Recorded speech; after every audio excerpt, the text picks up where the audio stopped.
Namaste and welcome to the Tale of Inner Journey.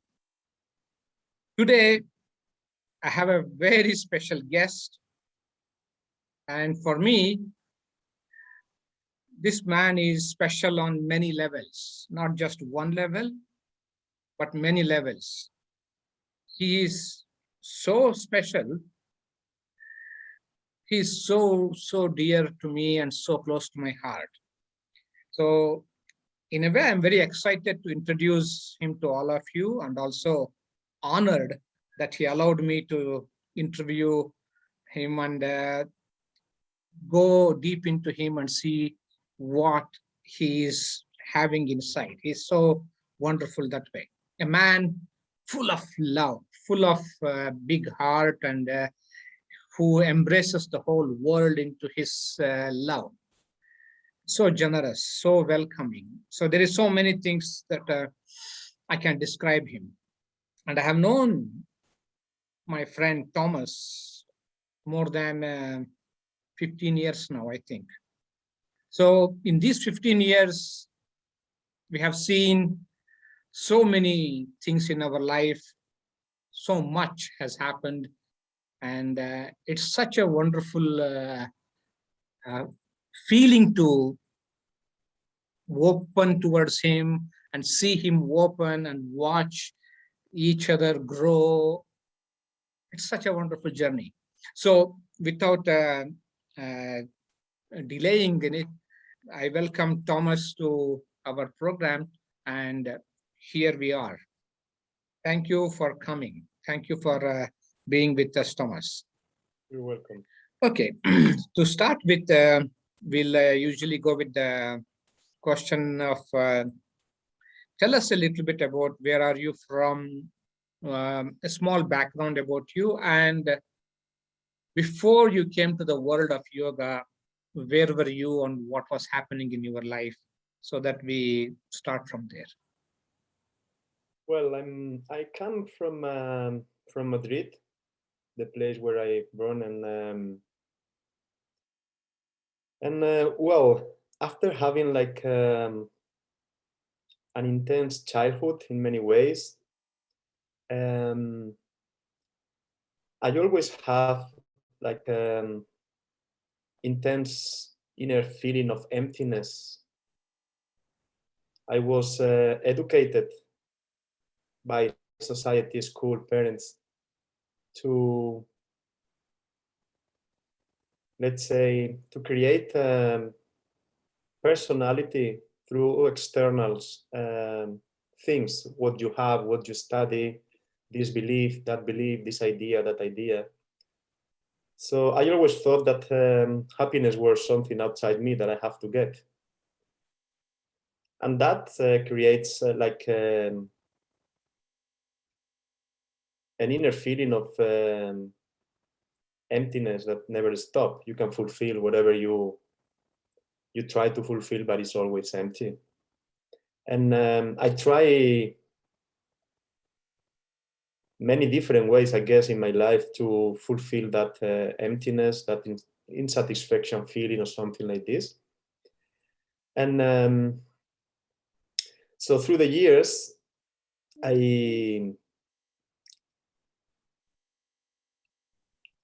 explore life in a very violent way, let's say, because I grow in a environment with not so much limits in many ways, and probably violence and aggressivity were the energies that I was used to have around in some ways.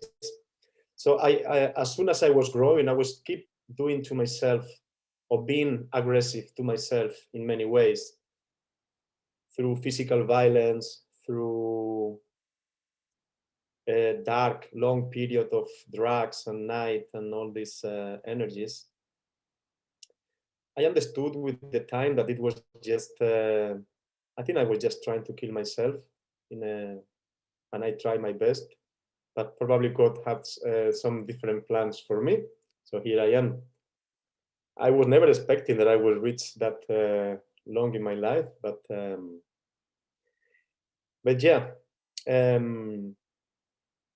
I try to live in the city with all the rules of the cities and all this kind of life that society propose you, or parents, culture, whatever.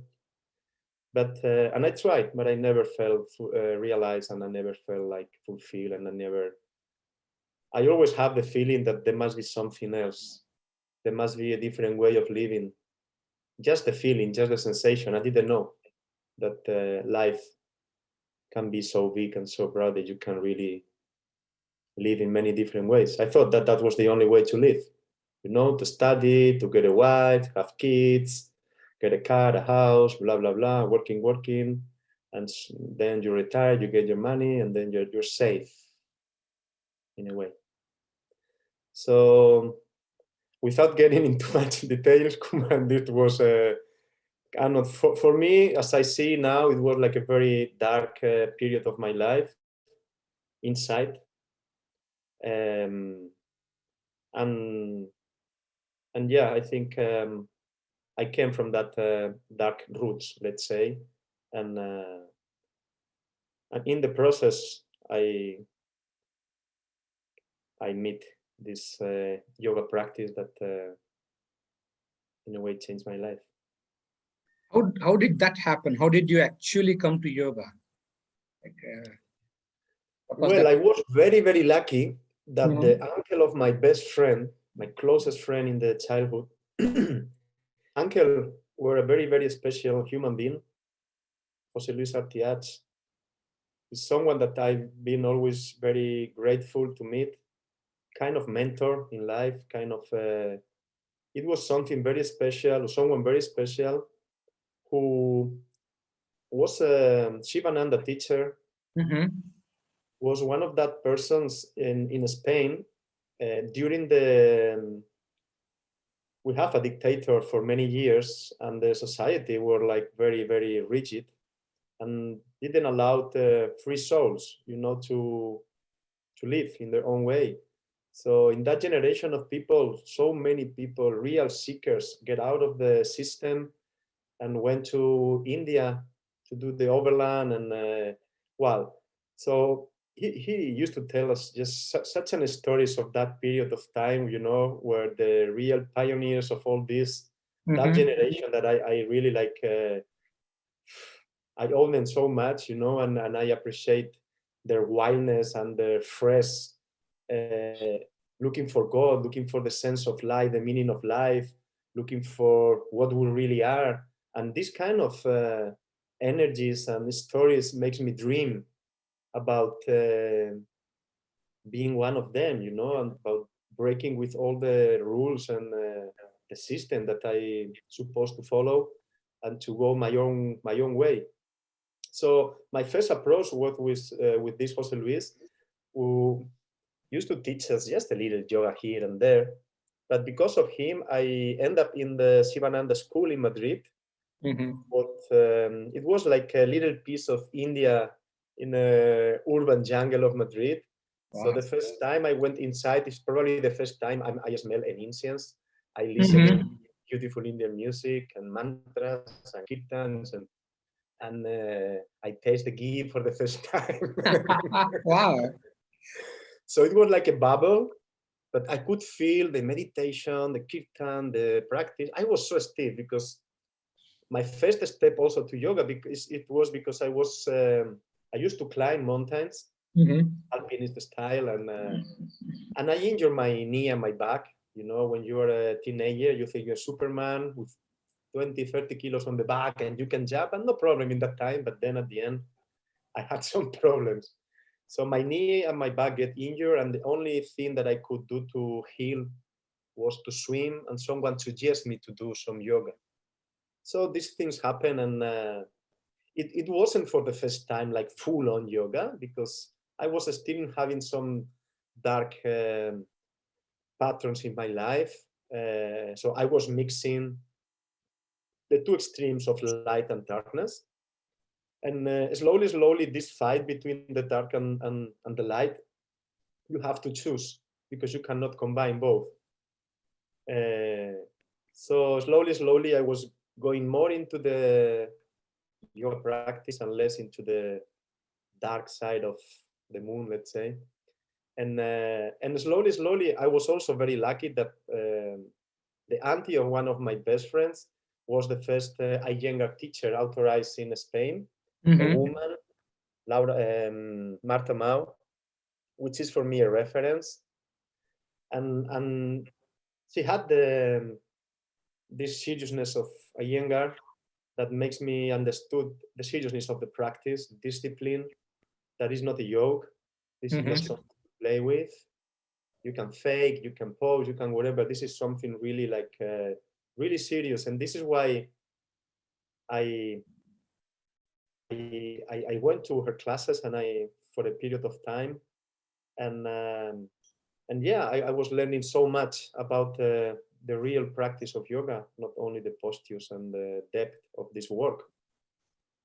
And yeah, like this, but not like a daily practice with discipline. I was going on and off, a few days a week maybe, until I discovered or I did my first practice in ashtanga, and that changed my life forever. Since the first practice, my inside, my structure, the feelings, the sensations, the insights were just from the first class so crazy that I fall in love from the first time, crazy in love with this practice. At the beginning, probably just the sensations of every space that this practice was creating inside myself was just completely unknown in a very nice way. Yeah. You know, because wow, what this space, this, I mean, like knowing corners of myself that I never met before. And well, since then, I quit my job, a very nice position, working as a personal assistant of a very famous Spanish musician, and you know, VIPs, glamour, this and that. But it wasn't my life. So once I quit, I decided to invest all my money in going to Mysore because I heard the master was alive. And I think that was the best decision of my life. The first time I moved to Mysore and I meet that world, because in a way it was the first time that I was not feeling weird. I thought there were many, many weird around, and yeah, that was a feeling. You said you were a climber before. Yeah. Because for me, the life of a climber is very beautiful in many ways. There is challenge, there is mystery, there is failure. It's a combination of many things. Now, few things I want to go around here. You said, few times you said, I was in darkness or darkness, few times you mentioned. Is it not necessary to have a meeting with the darkness to appreciate the light? I don't know any other way. Yes. So when you refer to darkness, it is not something bad or negative. It is the one probably which brought you to this light. Don't you think so? Yeah, when I say dark, it's because there are some energies that are not nice. Let's say when you suffer, when you have pain, when you have anger, when you have all this kind of frequency of emotions and experiences, it doesn't look very bright. Yes, I know, because like there are so many things that is not nice, but may be essential. I use the word maybe, I'm a bit careful, but for me, I feel it is essential. And for me, I don't know any other way. Yeah. So you have been there, you have seen it, and now you have seen the light also. Now, in no matter what, you will never go back there. You don't want to go back there, right? So that appreciation or value for the light comes from knowing the darkness. So for that way, it is necessary. That's the one thing. Second thing, you said twice, you said already, I am lucky. I think that is very true. Because when you were talking about yoga, the first encounter of ashtanga yoga, you said something, every cell in my body, every part of the body which I have never visited, I felt it, I visited there. That understanding, that sensation to be there and to feel it is so beautiful. And you are lucky to experience that beauty also. So that way, go ahead. For sure, because it's obvious that when you start, and even now after, I don't know, 20, 30, even almost 30 years of the first yoga practice, when you start, you know nothing. Even now, I feel I know nothing. But my purpose was not to understand it. Never has been in a way to understand. And of course, some intellectual and some information is, but I learned more from experience than from knowledge. Yeah. I learn more of seeing than reading or listening sometimes. So it was just such an experiential experience, and such a everything in my inner structure became alive. Some things that were hiding, some things that some gifts, some it was just like literally like a it's not a shock, it's like a thunder inside, that shakes every cell, every way you see life, every way that I was seeing myself, everything was shaken and destroy and come down, and I was naked, but I was feeling in the place that I have to be. Yeah. This feeling you have just described, was there anything closer when you were climbing? Yeah. Yeah. That's why I get so much. Exactly. You were talking about the climbing. Yes. In the climbing, I used to climb with my neighborhood friends, who has been my friends forever. So, you cannot hide, you cannot fake, you cannot pose. You know them. There is nothing else. And even though when you are in the climbing, when you are in the mountain, when you are risking your life, when when there is not enough food, enough water, there is only one orange, you really see the nature of your friend. Yes. So in a way, it's a place to be, that you have to be naked, you want it or not, because you see your tendencies. If you have half liter of water and you hide it, and then and the sense of friendship became deeper. Yes. That's why the meaning of friendship for me, it's very, very, very deep. I could give my life from a friend, and that's for sure. Yep.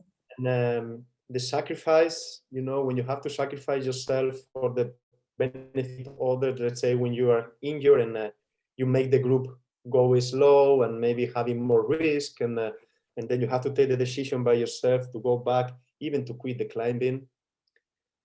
There is a feeling that of wildness, because society in the real world now, there is very less places that you can experience wildness. No humans, no electricity, no tourists, no. In that time, now the mountain has become a little bit more busy.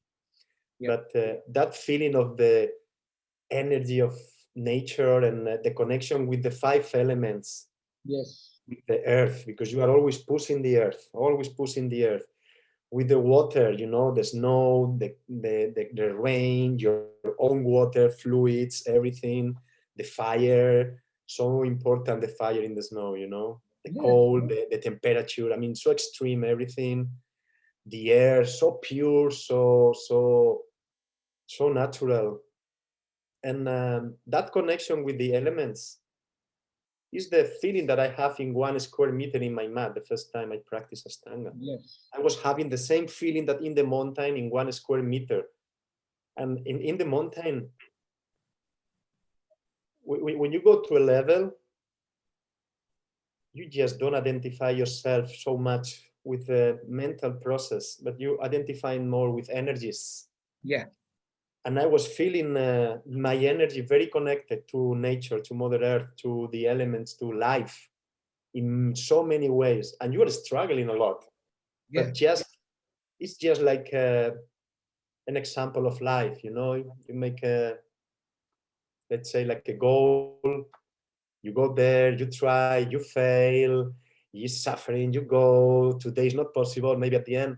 What you learn is like the beauty is not just to be on the summit, on the top, because sometimes it's just 10 seconds, that is cloudy, you don't see anymore, and you have to go down, and after 10 hours of walking and climbing and everything. So what it is really important for me, and it was the lesson, that the trip, like in life, is just the whole process.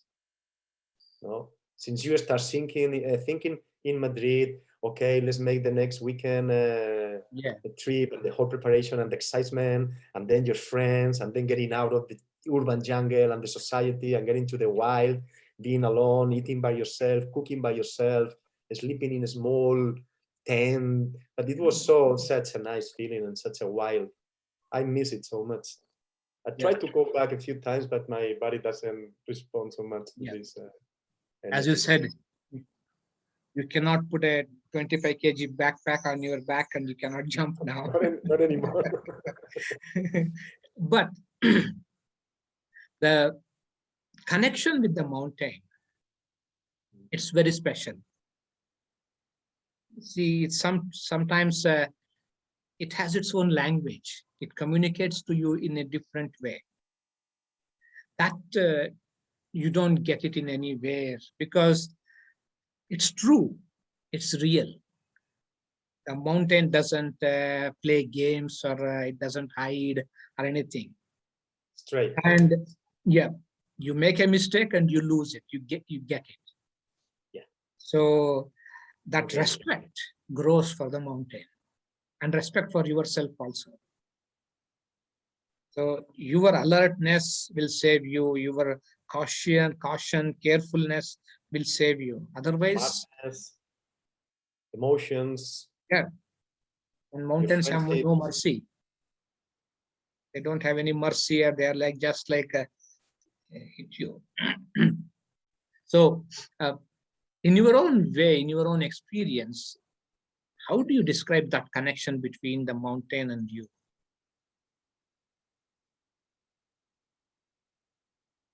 For me, the mountain and the nature is complete.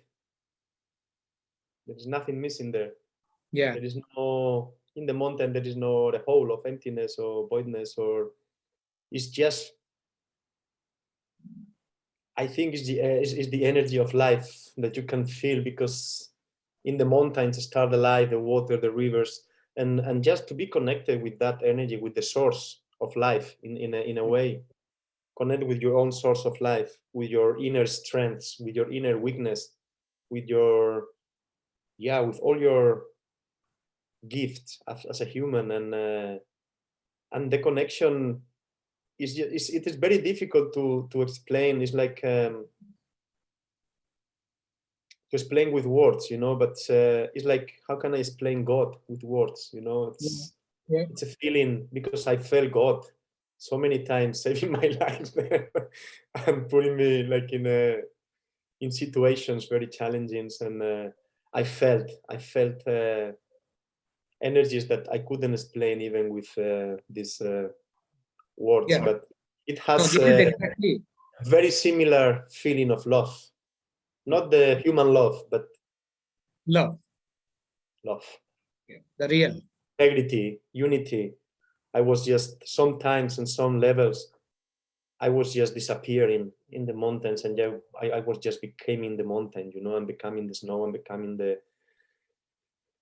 It's a very difficult feeling to express. No, see, this is where you are You are actually not, without using the words, with your body, with your eyes, with your expressions, you are actually telling that. This is what I was looking for. This is exactly what the best way to describe what you have gone through. This is how the mountain actually is here in front of us now. This is the best justice for that feeling. And you are so close, up, getting closer to. But it's a different way of working, because in that time in my life, I was exploring all the possibilities of the outside world. Mm-hmm. And once I start in the yoga mat, it was the exploring of the inner world, getting to the peaks of my being, Yes. of my experience in life, of my understanding. But it has so much, it's a parallel life. Yeah. In a way. I found the intensity of the mountains in a 1 square meter. Amazing. Exactly. And you were also, as you said, you were assistant to the musician, but you were also a musician for some time. Well, I'm a amateur drummer. Yes, but you did it for some time. Well, I studied in the university art history. Mm-hmm.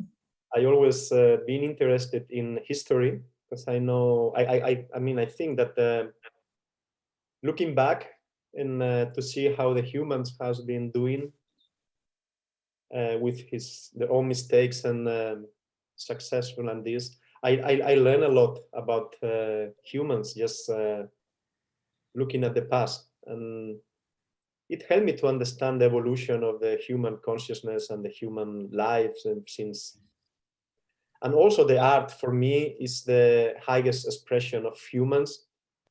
It's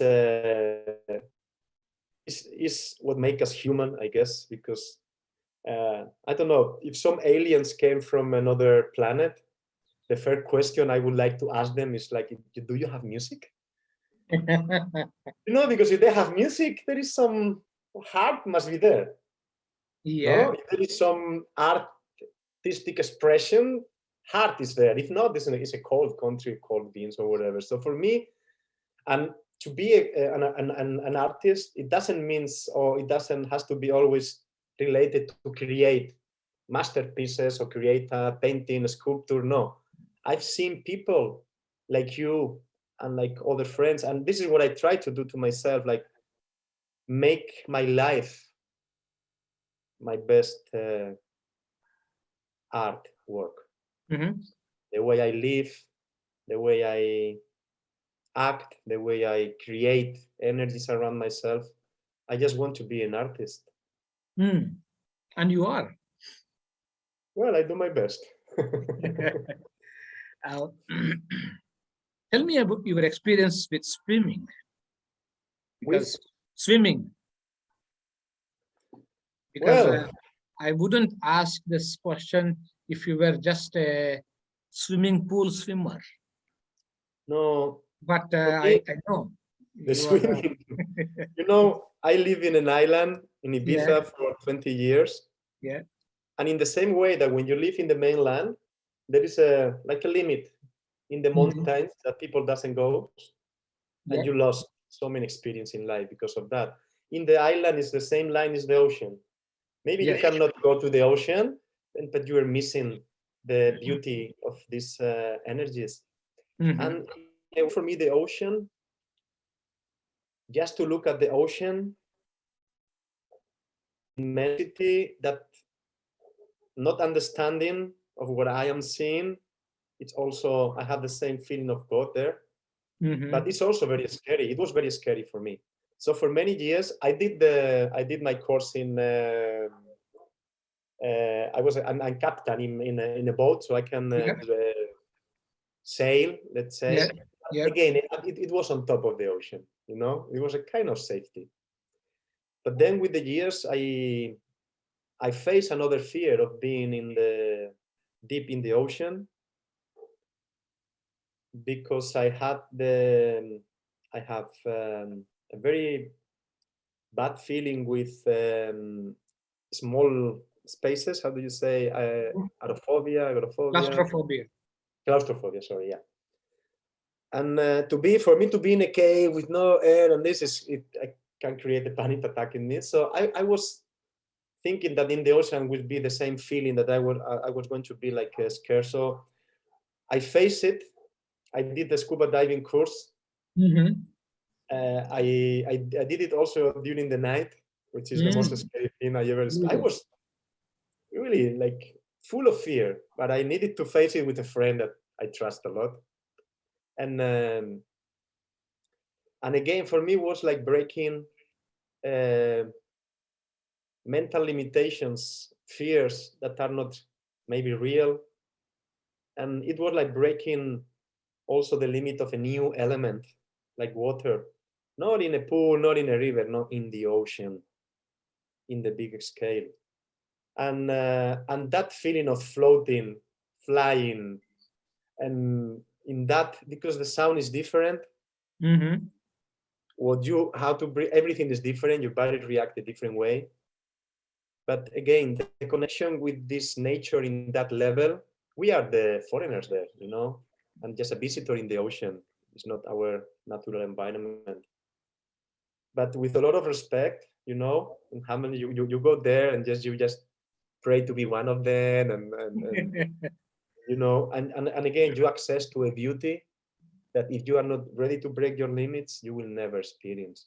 So that was my first experience in the ocean. And the last week, I did the next level for me, who was even more scary for me. That is to do apnea, which means with no oxygen, you just by yourself do some breathings and go deep in the ocean. It wasn't the right time for me to do it because I'm in the moment that my body is not at full potential. But and I also went deep and I have an accident. I couldn't compensate the mask and my eyes could look like full blood. I learned the lesson now. But again, it was another way to be in the ocean, not with all that equipment. So to be more myself in the ocean, and it's been again like an amazing experience of reaching a beauty that in another way I could never experience before. And another thing, I started like 1.5 years surfing. Yeah, in Ibiza surfing. Yeah, I did it. We were in this crazy lockdown thinking, wow, I have so many friends who are surfers, Tariq, Matt, these guys. And I said, wow, next life, I would like to grow up in the ocean, in a family close to the ocean, so maybe I can surf. And then I said, what the hell? Let's go. I try. And again, has been one of the most intense, beautiful, scary, dangerous experience of my life at this time of my life. But it brings me so much energy and a new world, a new environment, a new way of dealing with the water element. So, and everything I did in the water shakes my emotion like crazy. Dark, deep emotion, hiding this, hiding there, at the same time, so much beauty. And again, this connection with nature, with love, with God, that for me is the purpose of my life and practice. To be able to experience that connection. In nature, let's say, is quite easy, but I also have experienced that love, that integrity, that we are one with you and with other friends that I'm not going to mention, but to feel that I am you, you and me, and we are just the same with different shapes and different names and beliefs and religions and whatever. But for me, this is the mystic experience that I understood years ago, that I am not a religious person. I consider myself in a way like a mystic, like I just want to connect direct with God without middlemen, without intermediate people, without a priest, or without anyone who's going to tell me what to see, what to do, what to experience. And for me, that experiences that I have a few times in my life has been the most beautiful. I have never experienced love, beauty, and bliss with that intensity, from that view, from that, I mean, I just have to bow down and just be grateful for that experiences. So, with all these things, you have kept pushing yourself to the extreme.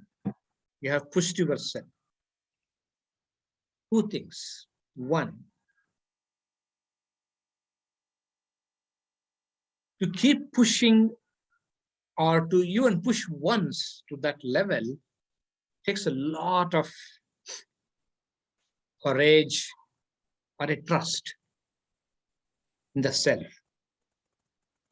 When I say trust, I don't have anything else to lose. If I lose, that's okay.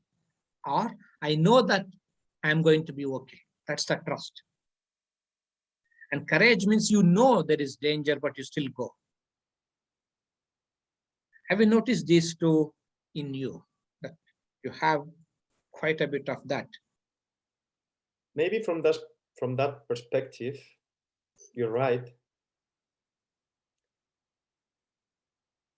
From my experience, once you open the eyes, you can't stop seeing. And I don't know if it's a question of courage. For me, it's a need. I can't turn back. There is an energy that sometimes I think that they are not coming from me. And when I'm passing through the most intense periods, there is a time that I'm just feeling like a channel. I am not doing anything. I cannot do anything. There is so much that is not under my control in so many levels, in so many dimensions, that sometimes I feel that I've been pushed in a way, that in the same way I push myself, because as what I was saying, I push myself to explore the limits of life outside, and also inside I push to explore full potential and the full limits, experiencing the full limits of myself, which is sometimes very challenging and very difficult. I know, but at the same time, I want to bring your notice to one thing you said. This one statement you said, it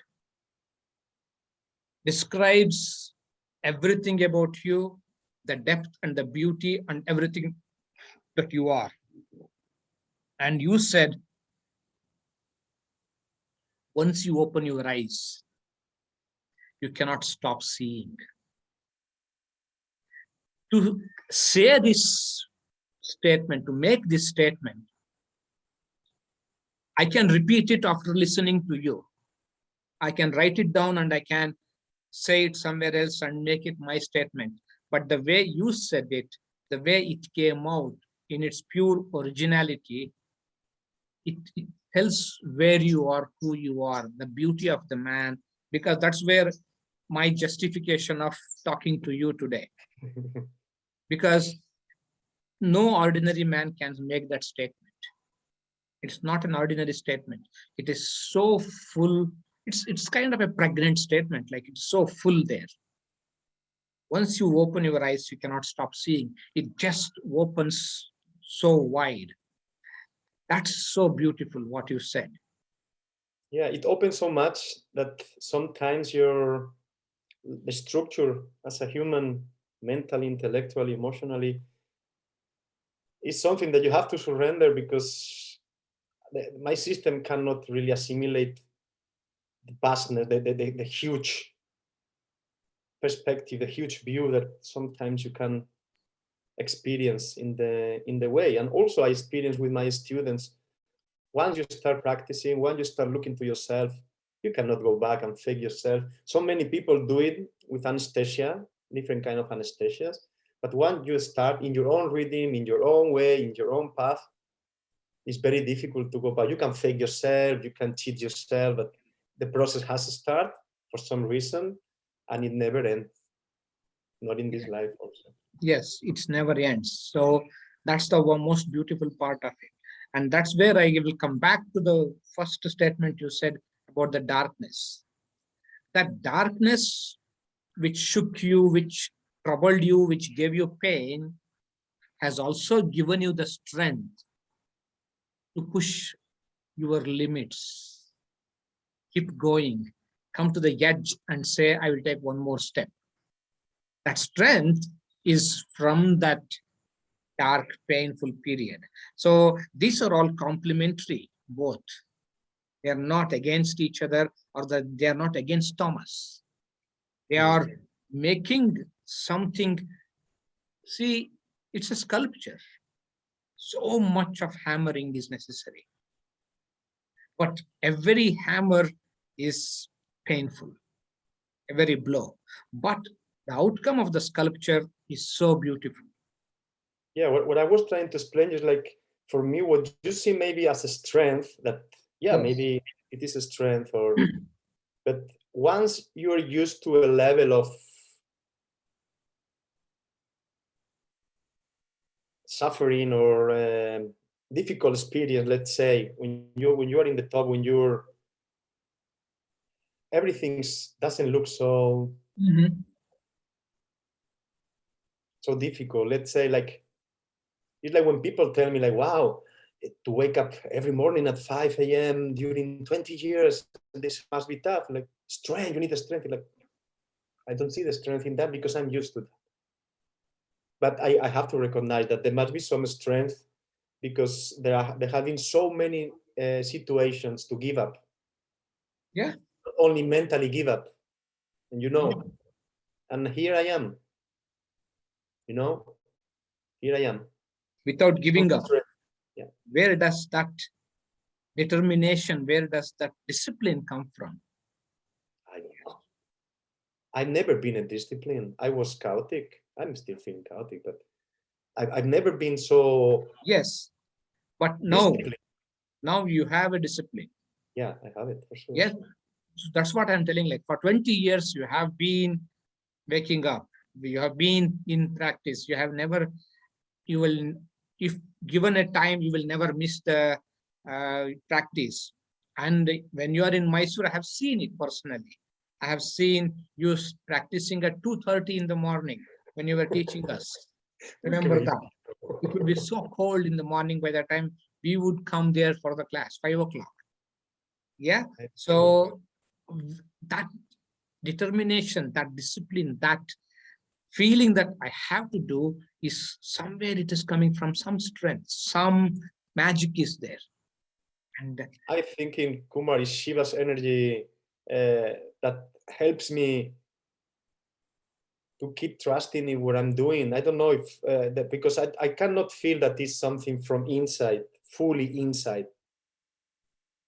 I still feel it, there is some help, yes. because yeah, for me to see myself like this, looking back in my life, is like, ooh, how can I do it? But there is something that when I feel that what I am doing, it is useful for you, for your, remember when I was waking up at 2 and giving you guys the class at 5 and everything.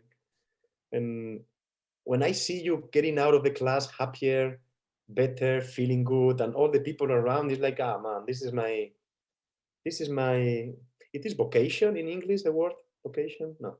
So my purpose in life, this is my purpose in life. I have this feeling of service, of if whatever gift I have in my life or in my being, it's just not to keep it and be proud and whatever, it's just to share it. For me, it's one of the most beautiful things, to share. And when you see that what you do makes people happier, better, more aware, more consciousness, more just grateful, this is my petrol to keep doing it. Yes. That's one part. But to do it, actually do it and be there in the process, is the other part. That's what makes you who you are. There is an inner commitment also, Yes. very strong, and it's not human commitment, it's not a intellectual commitment. There is a deep commitment with some experiences, some energies, some entities, some, let's say, gods. Yeah. That you cannot fake them. When you commit, bro. There is no, they take your word, bro. And then there is no way back, but I feel happy to do it. To be honest, to be in this path has given me the structure that I never had, Yeah. in my life. And I needed the discipline. I needed the drive, to be with you and to have conversation that I cannot have any other way with any other people. With a few people, I can have these conversations, and it's just such an expansion of consciousness, so expansion of understanding of life that just makes you more humble, because one of the highest quality of this mystic path, because even the word spirituality is quite corrupt. In this path, for me, one of the highest qualities is the sense of humor. If we cannot have fun of ourselves, we didn't understand anything, True, very true. I mean, and you and me, like what I was telling you about my friends from the childhood, and if we cannot have fun of our shit, brother, and of our each other, and have fun, wow, how can we be like, when you reach to that point, you reach something. Yep. It's to some level of understanding of life. Yes. I'll make one small break. I need to switch on the light here. Yeah. So I'll come back in a moment. Yeah. I won't go for long.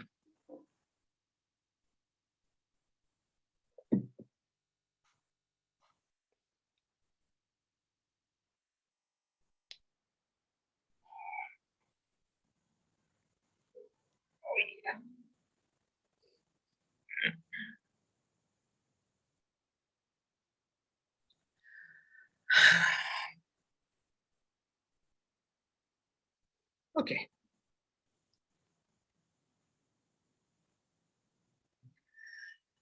How long have you been teaching?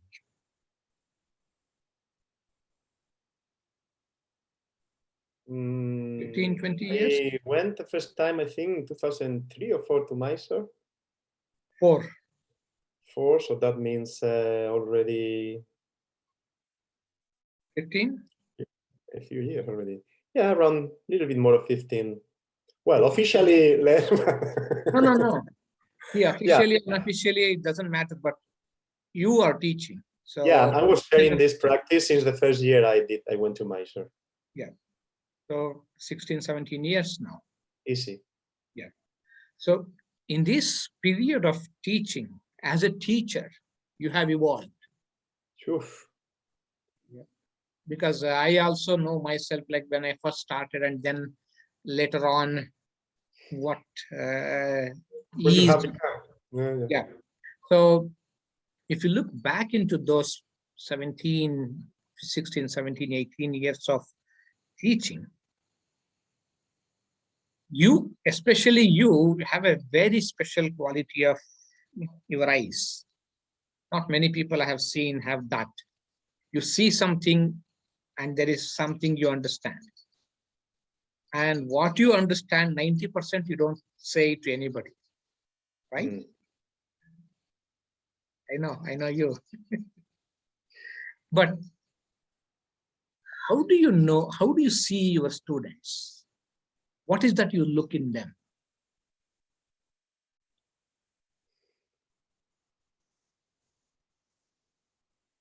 Well, as you said, it's already many years, and every relation, I think my relation with teaching, with yoga, with everything related to love, change with the years. You don't have a loving relation in the same way with 20, 30, 40 years old, that get transformed. So I think you start with lots, in my case, with passion, is the energy that I have, that I feel. And then this passion became more wise. And so probably, I don't choose in a way the students, they come, they come in a way, but some stay, some don't stay. So it's not that I look but for some reason I attract certain kind of seekers or students, and probably most of them just find a safe space in where I do the teachings, where they can be themselves. This is something that I look for, or that I'm happy that they are themselves, and in this space, they feel the possibility of being themselves with their own lights and shadows, because yeah, I also think students who comes are not playing the game of yoga practice. Some of them maybe can start, but then they quit soon.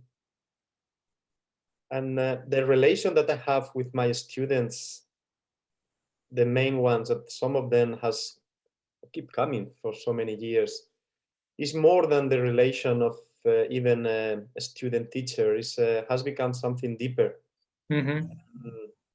Whatever energy this space moves, has become something that creates a very, very deep connections with their souls. And you know, I think what makes you a teacher are the students. In a way, I think, I don't know if Guruji used to say that, you know, like no students, no teacher. So I became a teacher because I have students who come to me, but the ones that are in my frequency in a way, and the ones that are working with me, because we are all holding this space in a way. There are people who have some codes, some values, some principles in lives that probably are in synchrony with my own codes or values or whatever. And you have to understand that I have in Ibiza 98% of students are female. In my class, 1% is maybe gay, 1% is just men. So for me, wow, I learned so much about femininity, about women, about their feelings, the way of related, the way of I learned so much about the female energy, so much, and they keep teaching me a lot. And in that way, they have been very, very sweet and very supportive with me, trying to make me understand them. Yeah, but at the same time, you said no students, no teacher. Yeah, that's very true. But at the same time, I also want to honor the teacher. If you take all the students away,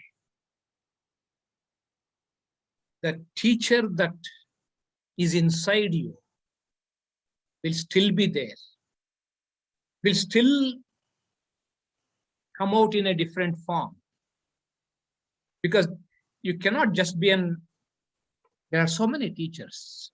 Like, for example, there are many football coaches, sports coaches.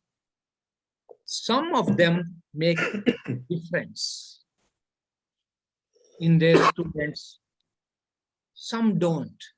So there is something about the teacher also. There is a passion, there is a quality, there is a kind of intensity there. There is something. That honor, that credit I have to give to the teacher, because I have been with many teachers. I haven't respected all of them at the same way, because some of the teachers I have been with 20 years later, 10 years later, I still think of them with a tear in the eye. So that feeling I have for them is only because they were themselves. Don't you agree with that? I think they find something real. Yeah. I think they found a person who shares with passion, a person who believes in the system, who believes in what, in this case, what I'm doing, and a person who can very easily understand their point in life, their struggles, and I feel so much respect, what you say, so much respect from them, honor, because sometimes as a teacher, I don't realize, and when people say something good and I'm like, okay, whatever.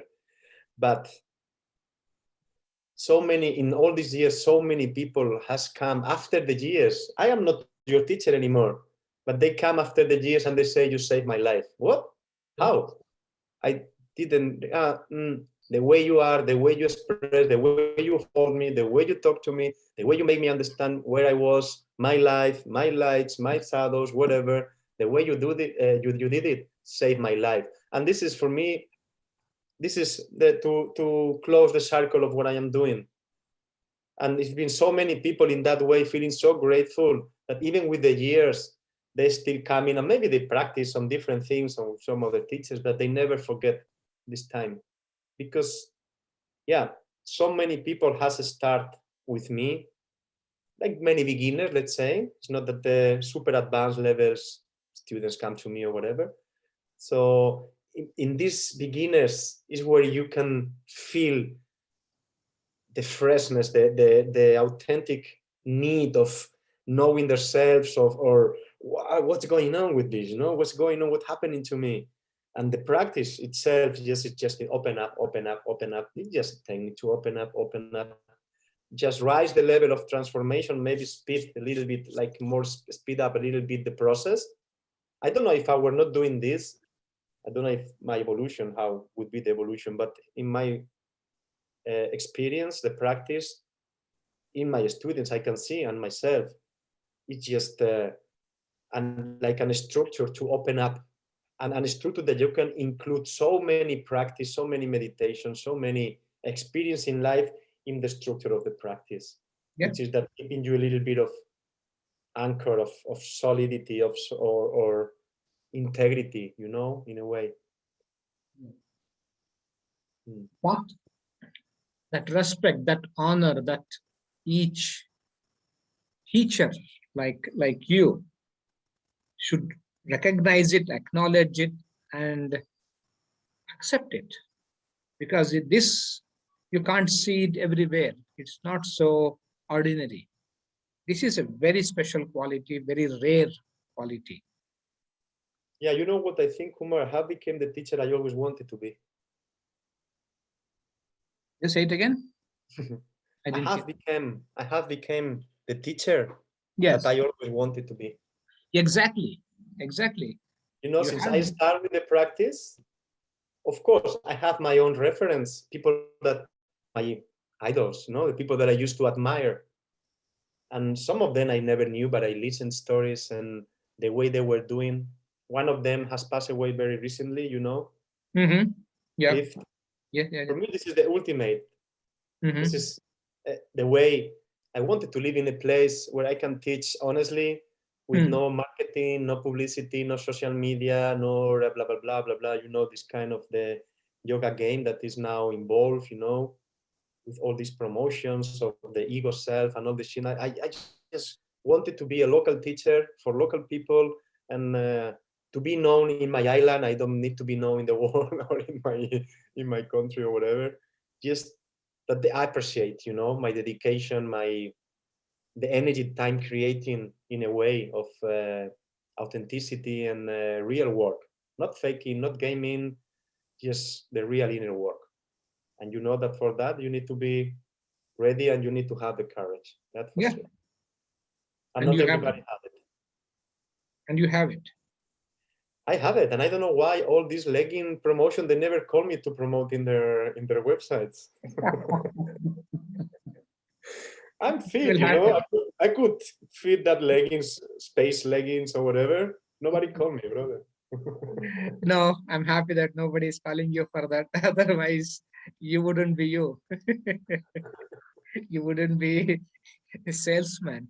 Yeah, and in a way, what you were saying about the teaching, when you start teaching, first time you come to Mysore, that's another show of the ego. You don't understand why the rest of the world is not practicing ashtanga, and my family are idiots because you are not understanding my path, and everybody's just, you can even look people down because you are practicing, where you have discovered the secret of life, blah blah blah blah blah. And sooner or later life, and with the years that has become a big change in my life, of being so much identified with a school, with a guru, with a teacher, with a, let's say, a social yogi club, And with the years, I have realized that that's another label of the ego, and that's another identification. And people just need to feel that belong to something, no? But this is, in my path as a teacher, has become much more free, much more wild, much more independent, much more real. That's for sure. And I learn, this is the sage, one teach, two learn. Very right. Very true. Yeah. And believe me that I have learned through mistakes. I don't know any other way of learning in life, in practice, in my work, in my personal experience, that through mistakes. There is no other way for me.